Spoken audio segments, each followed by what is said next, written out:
ಮತ್ತೆ ಆತುರವಾಗಿ ಆತುರ ಯಾಕೆ ಅಂತ ನಮ್ಗೂ ಅರ್ಥ ಆಗ್ತಾ ಇಲ್ಲ, ರಾಜ್ಯದ ಜನತೆಗೆ ಅರ್ಥ ಆಗ್ತಾ ಇಲ್ಲ.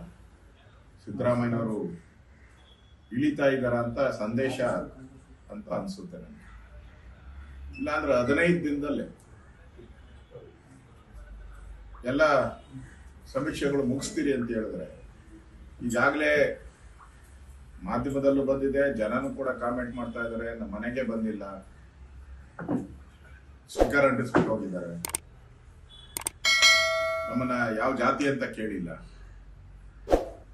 ಸ್ಟಿಕ್ಕರ್ ಅಂಟಿಸ್ಬಿಟ್ಟು ಹೋಗಿದ್ದಾರೆ. 15 ದಿನದಲ್ಲಿ ಇಡೀ ರಾಜ್ಯದಲ್ಲಿ ಯಾವ ರೀತಿ ಮಾಡ್ತಾರೆ? ನನ್ಗನ್ಸ್ತತೆ ಇರೋ ಬುಕ್ನೇ ರೀಪ್ರಿಂಟ್ ಅಷ್ಟೇ.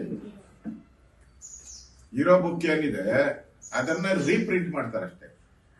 ಕಾಟಾಚಾರಕ್ಕೆ ಸಮೀಕ್ಷೆ ಆಗಿದೆ ಅಂತ ತೋರಿಸ್ಬಿಟ್ಟು ಇರೋ ಬುಕ್ನೇ ರೀಪ್ರಿಂಟ್ ಮಾಡೋದಕ್ಕೆ ಮಾಡಿರುವಂತ ಹುನ್ನಾರ. ಈಗ ಯಾವ್ದಾವ ಜಾತಿ ಸಮೀಕ್ಷೆಗಳು ಇದುವರೆಗೂ ದೇಶದಲ್ಲಿ ನಡೆದಿದೆ, ರಾಜ್ಯದಲ್ಲಿ ನಡೆದಿದೆ, ಅದೆಲ್ಲ ಬಹಳ ಸಮಯ ತೆಗೆದುಕೊಂಡಿದೆ. 1 ವರ್ಷ 2 ವರ್ಷ. ಇದೇ ಸಿದ್ದರಾಮಯ್ಯನವರು ಜಾತಿ ಗಣತಿ ಮಾಡಿದಾಗ 3 ವರ್ಷ ತಗೊಂಡಿದ್ದಾರೆ ಜಾತಿ ಗಣತಿ ಮಾಡಕ್ಕೆ. ಅದನ್ನ ಮಣ್ಣೆ ಮಾಡಕ್ಕೆ 10 ವರ್ಷ ಆಗಿದೆ. ಇದ್ಯಾವ ಸೀಮೆ 15 ದಿನದಲ್ಲೇ ಜಾತಿ ಗಣತಿ ಮಾಡೋ ಅನ್ನೋದು? ಇದ್ಯಾವ ಸೀಮೆ ಜಾತಿ ಗಣತಿ ಅಂದ್ರೆ? ಸುಳ್ಳು ಲೆಕ್ಕನ್ನ ಕೊಡುವಂತಕ್ಕೆ ಮಾಡಿರುವಂತ ಹುನ್ನಾರ. ಇದರಲ್ಲಿ ಯಾವುದೇ ರೀತಿ ಇಲ್ಲ. ನಾವು ಜಾತಿ ಗಣತಿಗೆ ಏನು ವಿರೋಧ ಇಲ್ಲ. ಈಗಾಗಲೇ ಕೇಂದ್ರ ಸರ್ಕಾರ ಮಾಡ್ತಾ ಇದೆ, ಕೇಂದ್ರ ಸರ್ಕಾರನೇ ಅನೌನ್ಸ್ ಮಾಡ್ತಿದೆ. ಮೊದಲು ಬಿಜೆಪಿಯವರು ವಿರೋಧ ಅಂತ ಹೇಳ್ತಾ ಇದ್ರು, ಈಗ ಕೇಂದ್ರ ಸರ್ಕಾರನೇ ಅನೌನ್ಸ್ ಮಾಡ್ತಿದೆ. ಅದೇ ಜಾತಿ ಗಣತಿನೇ ಕೋರ್ಟ್ ಅಲ್ಲಿ ಎಲ್ಲಾ ಕಡೆ ನಿಲ್ಲೋದು, ಅದೇ ಸೈಂಟಿಫಿಕ್. ಅದನ್ನೇ ಚುನಾವಣಾ ಆಯೋಗನು ಕೂಡ ಮಾನ್ಯ ಮಾಡುವಂಥದ್ದು. ಇದನ್ನ ಯಾರು ಮಾನ್ಯ ಮಾಡಲ್ಲ, ಜನನೂ ಮಾನ್ಯ ಮಾಡ್ತಾ ಇಲ್ಲ, ಚುನಾವಣಾ ಆಯೋಗನೂ ಇದನ್ನ ಮಾನ್ಯ ಮಾಡಲ್ಲ. ಯಾತಕ್ಕೋಸ್ಕರ ಮಾಡ್ತಾ ಇದ್ದಾರೆ? ಸಿದ್ದರಾಮಯ್ಯನವರು ಗೇಟ್ ಪಾಸ್ ಗ್ಯಾರಂಟಿ,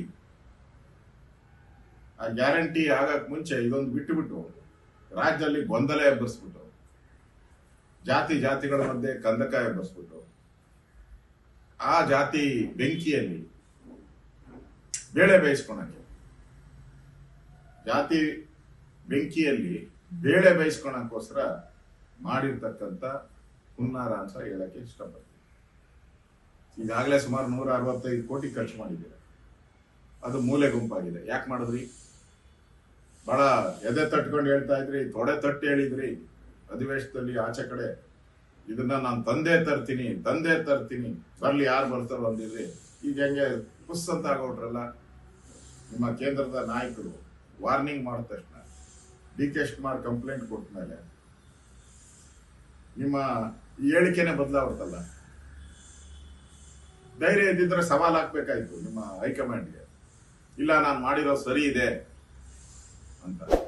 ಈಗ ನೀವೇ ಒಪ್ಕೊಂಡಂಗಾಯ್ತು, ಮತ್ತೆ ಜಾತಿ ಗಣತಿ ಮಾಡ್ತಾ ಇದ್ದೀನಿ ಅಂದ್ರೆ ಹಿಂದೆ ಮಾಡಿರೋದು ಬೋಗಸ್, ಸರಿ ಇಲ್ಲ, ಅದರಲ್ಲಿ ಸಹಿ ಇಲ್ಲ, ಒರಿಜಿನಲ್ ಕಾಪಿ ಪತ್ತೆ ಇಲ್ಲ ಅಂತ ನೀವೇ ಒಪ್ಕೊಂಡಾಗಾಯ್ತು. ತಪ್ಪಾಗಿದೆ ಅಂತ ರಾಜ್ಯದ ಮುಖ್ಯಮಂತ್ರಿನೇ ಒಪ್ಕೊಂಡಂಗಾಯ್ತು. ಇದಕ್ಕಿಂತ ಅವಮಾನ ಮುಖ್ಯಮಂತ್ರಿಗೆ ಬೇರೆದು ಯಾವುದೂ ಇಲ್ಲ. ಅಷ್ಟು ಅವಮಾನವನ್ನ ನೀವು ಈ ಜಾತಿ ಗಣತಿಯನ್ನ ಏನು ಮಣ್ಣೆ ಮಾಡ್ತೀನಿ ಅಂತ ಸವಾಲ್ ಹಾಕಿದ್ರಿ, ಅದರಿಂದ ಓಡಿ ಹೋಗಿದ್ದೀರ. ಅದರಿಂದ ರಾಜ್ಯದ ಜನತೆಗೆ ನಿಮ್ಮ ಮೇಲೆ ವಿಶ್ವಾಸವನ್ನ ಕಳ್ಕೊಂಡಿದ್ರ. ಈಗ ಕೇಂದ್ರ ಸರ್ಕಾರ ಮಾಡ್ತಾ ಇದೆ. ಆ ಸಂದರ್ಭದಲ್ಲಿ ಸಹಕಾರ ಕೊಟ್ಟು ಒಳ್ಳೆ ರೀತಿ ಜಾತಿ ಗಣತಿ ಆಗುವಂಥದ್ದಕ್ಕೆ ಅವಕಾಶವನ್ನ ಮಾಡಿಕೊಟ್ರೆ ರಾಜ್ಯ ಸರ್ಕಾರಕ್ಕೂ ಒಂದು ಗೌರವ.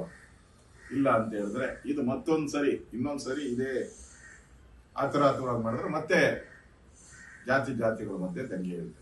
ಲೇಟೆಸ್ಟ್ ಹಾಗೂ ಇಂಟ್ರೆಸ್ಟಿಂಗ್ ಸುದ್ದಿಗಳಿಗಾಗಿ ಬಾಸ್ ಟಿವಿ ಕನ್ನಡ ಚಾನೆಲ್ನ ಸಬ್ಸ್ಕ್ರೈಬ್ ಮಾಡಿ. ಹಾಗೆಯೇ ಬೆಲ್ ಐಕಾನ್ ಪ್ರೆಸ್ ಮಾಡಿ. ಇದರ ಜೊತೆಗೆ ಫೇಸ್ಬುಕ್, ಇನ್ಸ್ಟಾಗ್ರಾಮ್, ಎಕ್ಸ್ನಲ್ಲೂ ಮಿಸ್ ಮಾಡದೆ ಫಾಲೋ ಮಾಡಿ.